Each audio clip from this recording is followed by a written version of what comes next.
Tarakan çıktı. Ana baraylıçı жүрчү. Düşüp kalıpпы? Жақсы ушул түшкөн эми ушул кылгандан.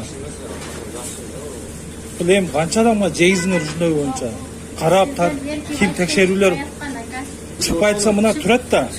Анан бизди таштады деген болсоңор өзүңөрдүн камераңар бар. Текшерип алсаңар болот. Тугандар, мына Абу Бакыр уйгур ашканасына келдим. Чоң уузга баралы, алардан сурап көрөлү деген да бир сөздөр болду. Ана мен да характерге салдым. Сөздүн ачыгы да. Характерге салдым до конца. Либо штраф жазылат, либо башкача болот дегенден кийин анан булар штраф жазды 7500 сом. Ошо кече бүгүн WhatsApp'тан жиберген жана лагманда таракан боюнчагы видео боюнча келдим. Санэпиднадзорго бардым. Мен телефонуңду берип коем. Бабуржан деген бала. Макулбу? Урматтуу Садыр Нуркожоевич Ташиев, мынакей мамлекет кызматы ушундай оперативно, четко и грамотно иштеп коет. Сразу азыр тапшырманы бердим. Мен 20 мүнөт ошол жерде боломун. Мыйзамдын чегинде ошол жерден жанагы ашпошчуларына болобу, кимисине болбосун штрафты жазып берсе, башкадан сабак болот. Суммасы мынакей 7500 сом штраф салыптыр. Мынакей. Ушу эми чоң рахмат. Видеого тартып кетейин, а? Өзлөрүн көрсөткөнгө бул Абу Бакирден Таракан чыкты.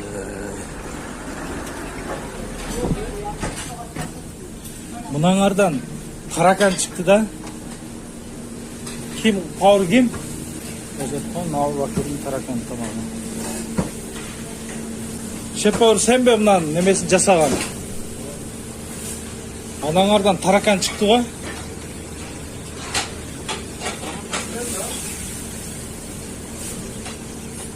Деймон алкем азыр кимдир бирөө текшерген болсо интернетте Абу Бакир дегенде Таракан чыкты тамагынан.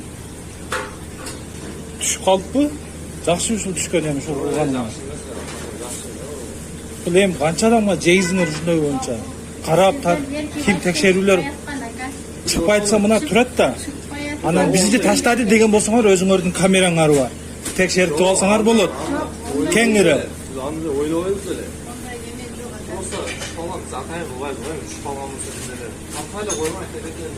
Эми чыккандан неме болбогон, уялбаган эми мындайдан кыласыңарбы?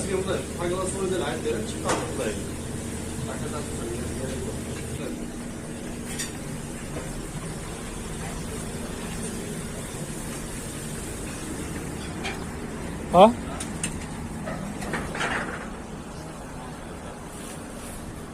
Мечиттин тышында Абу Бакир. Мына өзүнүн видеосу бар экен, ичкеринде мойнуна алышты. Абу Бакир.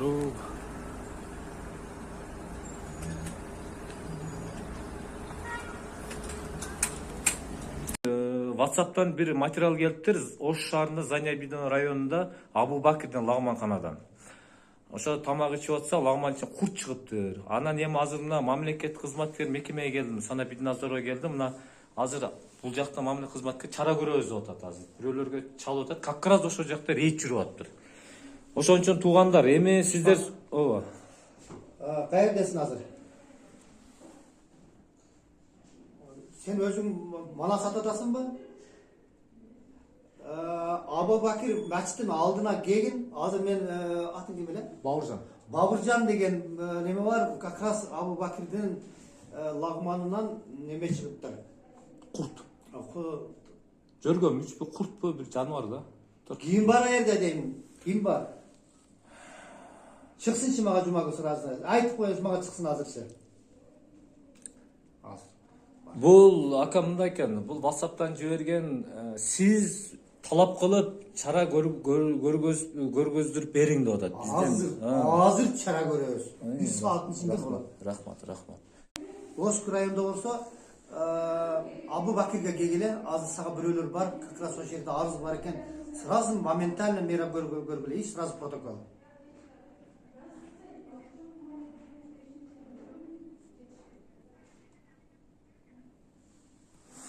Yok, бар мына жерде арыздын эмеси ham бар. Polni kılıp karakla. Kim menen жүрөсүң sen? Uğulkan ökön girgile. Az get batat, men telefonumu berip koyayım. Mınacı. 20 minutta как раз болады. Азыр 15-тен 32 минут өттү.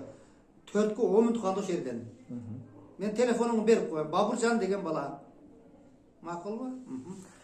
Урматтуу Садыр Нуркожоевич Ташиев, мынакей мамлекет кызматы ушундай оперативно, четко и грамотно иштеп коет. Сразу азыр тапшырманы берди, мен 20 минут ошол жерде боломун. Мыйзамдын чегинде ошол жерден жанагы аш бошчуларына болобу, кимисине болбосун штрафты жазып берсе, башкадан сабак болот. Анан тамакты карап, көңүл буруп, таза жасап, элге кызмат кылып калат иншалла.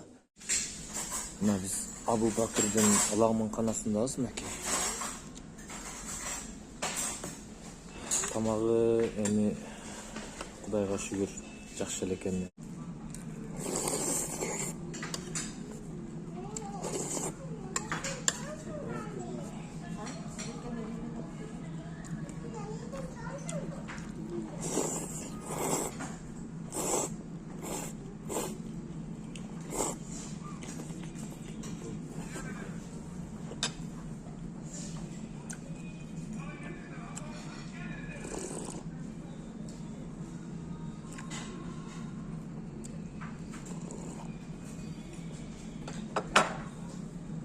Бул жерде бир эки маселе болуп атат да, талаш болуп атат.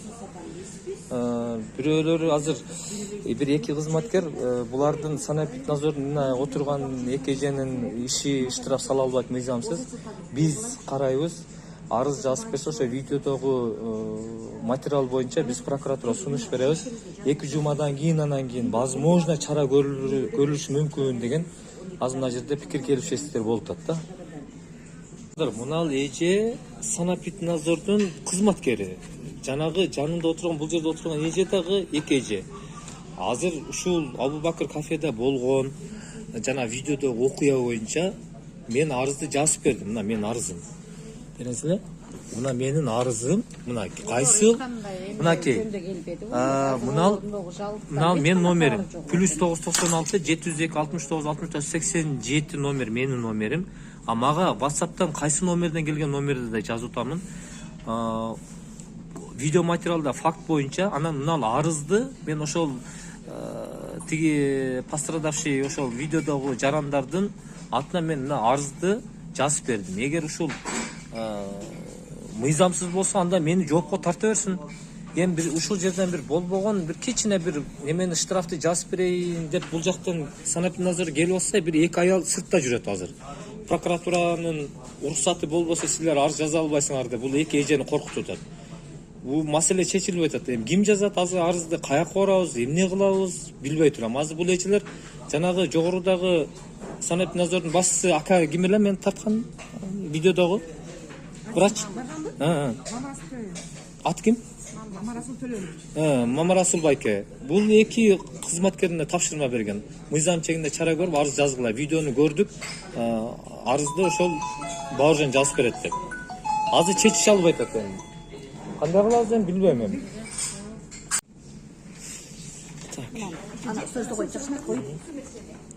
Мынакей азыр. Мынакей санэпиднадзордун кызматкери эки эжеке. Тиги бир эки эже келип алып, мына протоколду түздүргөнгө тоскоолдук жаратып, алар каяктан келген деп сурасам, алар неме дептир. Правзащита потребителейден келдик, биз санэпиднадзор штраф жазбаш керек, биз карайбыз деп. Анан булар талаш тартыш болуп, мынакей жазды азыр. Суммасы мынакей 7500 сом штраф салыптыр. Мынакей. Ушул эми чоң рахмат. Болуптур эжекелер, чоң рахмат. Алла разы болсун, сиздерге да рахмат болуптур. Жок, мен баары жакшы, рахмат, эч болбосо. Туугандар, Алла разы болсун баарыңыздардан. Эми мени жаман көрбөңүз. Абу Бакыр уйгур кафесинин хозяйкасы, мени жаман көрбөңүз. Кечирим сурайм.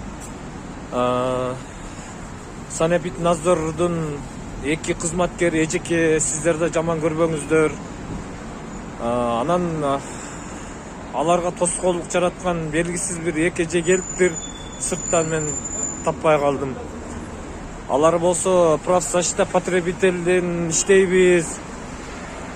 Силер санэпиднадзордун кызматкерлери штраф жазган укугуңар жок.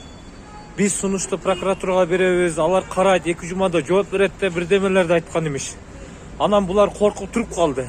Штраф жаза албай. Анан мен айттым, эжекелер, кайсыл номерден видео келди, номерин жазып бердим, WhatsApp'тан келген номерин. Өзүм номерим жаздым. Арызды мен өзүм ушул видеодогу болгон окуя боюнча мыйзам чара көрүп бериңиздер деп арызды өзүм жазып атсам. Бардык далил менен, факт менен. Анан ошого дагы мыйзам чара көрө албаса, штраф жаза албаса, кандай болот анан? Бир элементарный бир маселени чече албай, эки тарап болуп чоң уузга баралы, алардан сурап көрөлү деген да бир сөздөр болду. Анан мен да характерге салдым. Сөздүн ачыгы да. Характерге салдым до конца. Либо штраф жазылат, либо башкача болот дегенден кийин анан булар штраф жазды 7500 сом. Абу Бакыр уйгур кафесинин несине. Өкүнүчкө орой менде эч кандай полномочия жок. Ушул нерсени мисалы жана WhatsApp'тан алейкум ассалам. Жакшыбы, десол жакшы. Жакшы, рахмат, иштери жакшы, рахмат. WhatsApp'тан атайын сизге ишенебиз, аягына чыгарып бериң. Биздин үнүбүз жетпеди, кече эч ким тоготподу. Даже кечирим сурап койбоду деп атат. Неме, таракан чыгып атат лагмандан дейт. Ага чейин дагы башка бирдемес кошулуп калып жеп алгандырбыз. Башкаларга да ошентип берип жүргөндүр деп суранды. Мен өзүм жумушумду аткарып атам. Эгер полномочия болгондо Кыргызстан боюнча мага айырмасы жок.